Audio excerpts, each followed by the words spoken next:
So we go to the court. We get to the judge, and you see Delroy kind of look over at the family and just sort of like has a moment of contemplation. And he says, like, I'd like to talk to your social worker about something, but I'll have you guys come back. Yeah. And you guys are like, well, what do you mean? Talk to her about what? Like, we thought this was just she's not here, and she told us, like, everything was... Yeah. And he's like I said, I just like to talk to your social worker, so I'll see you in a few weeks. And you're like, okay. So we go to, you guys are all in the hallway. I think he's grabbing some vending machine stuff or what have you. And I think Jack, is it Jack or you? It's like, I just want to ask him, like, what is it that he wants to talk to the social worker about? And he's like, it's not appropriate for us to talk about this right now, but if you want to talk, let's go to Chambers, right? Go to Chambers. And I tell you, like I felt it. I felt it. I was like, I kind of knew. I mean, I read the script, but as an audience member, I was like, he gonna say something about white people raising a black baby. Yeah. You know what I'm saying? Yeah. And he says it, and it's this interesting thing.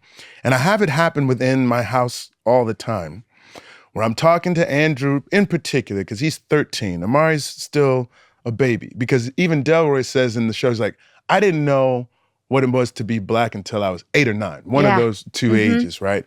Which was the first time in which somebody called me a nigger, right? And I know I heard this on set too, that there would be times in which he would say it, and then sometimes he would say N-word or whatnot. Yes. But for your coverage, he like said it, so you were like, boom, right? For sure. And it is one of those things, these conversations about race happen much earlier, I think, in households of color than they do in predominantly white households. Because when you are the minority navigating your way through the world, you have to know how the majority sees you. Women have an acute understanding what it's like to live in a man's world. Black people have an acute understanding of what it's like to live in a white world. LGBTQ people have a very acute understanding of what it's like to live in a straight world, right? Yeah. But the opposite doesn't necessarily hold true, right? So he's saying, like, how are you going to deal with raising this black boy when you don't have a frame of experience? My father has heard it so many times. He knew what to give me in this particular moment. And you don't know what to give him. Right. And so I'm curious, like I'm acting through it, like, because there's visceral things that will happen as an actor. Like, what I'm imagining is like, I'll figure it out. You know what I'm saying? He's my child. I'll figure it out. So I'm just curious for you. That is exactly where I came from. Yeah. And the defense of that they sort of give him, like, with all due respect, like, he was dropped in a fire station. Yeah. He was abandoned by his father. Like, we love him. He's our child. He's all we've ever known. We're all he's ever known.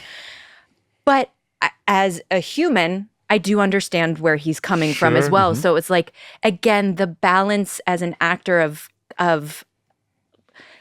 trying to sort of like draw that boundary and draw that line and going like, I can't let that infuse my performance or infuse my way of thinking. It is a great scene. It is a great story when nobody is wrong. Yeah, it's true. Yeah. Everyone's intentions are pure and you understand both sides of the coin, you know? But I remember as the actor, or as the character having to like so firmly hold on to this belief of like, this is our child and we will do whatever it takes to get these papers signed and for him to like officially be a part of our family. So nothing is going to stop me. Not this judge. And I respect him and I respect his way of thinking, but I do believe that he's not correct in this instance. Sure. So what happens? There's some moment, I believe, that causes him to have a second thought that ultimately leads to his recusal. My letter to him. It's the letter. Yeah. You sent the letter. I sent the letter. With the picture in the letter? Yeah. Okay, because that was a beautiful moment and just saying like, listen, and you said basically what you just said there, all due respect, understand what you're saying. This is our son. We are Pearsons. We don't stop. Yeah. So we'll just keep showing up. Yeah. We're going to keep showing up. Give me this kid. And if I can brag on our show a little bit, a lesser show would have done that in person. A lesser show would have had the mother showing up in the judge's chambers to tell him a thing or two. Right. A lesser show would have had the judge have a change of heart and be up on the stand and say, you were right, I was wrong. Yeah, you're right. But the way it was handled as I was watching, I'm like, this is, first of all, the only way this works. Right. is this letter. Yeah. And the only way it works when both people are right is that he does not judge one way or the other. He just steps aside. He says, I recuse myself. There you go. Because he said, I'm not going to change my mind. He said exactly that. What I think. Right. But he knows that she's not wrong. Right. And he's not wrong. Right. So he shouldn't be the one to decide this. Yeah. And it was like, that is some deft television. And SKB, you were saying that you ran into Delroy months later. Yeah. And he talked about how people... He said he gets recognized for this show as much as anything else in his career, if not more so. That's wild. And he had 2-3 scenes.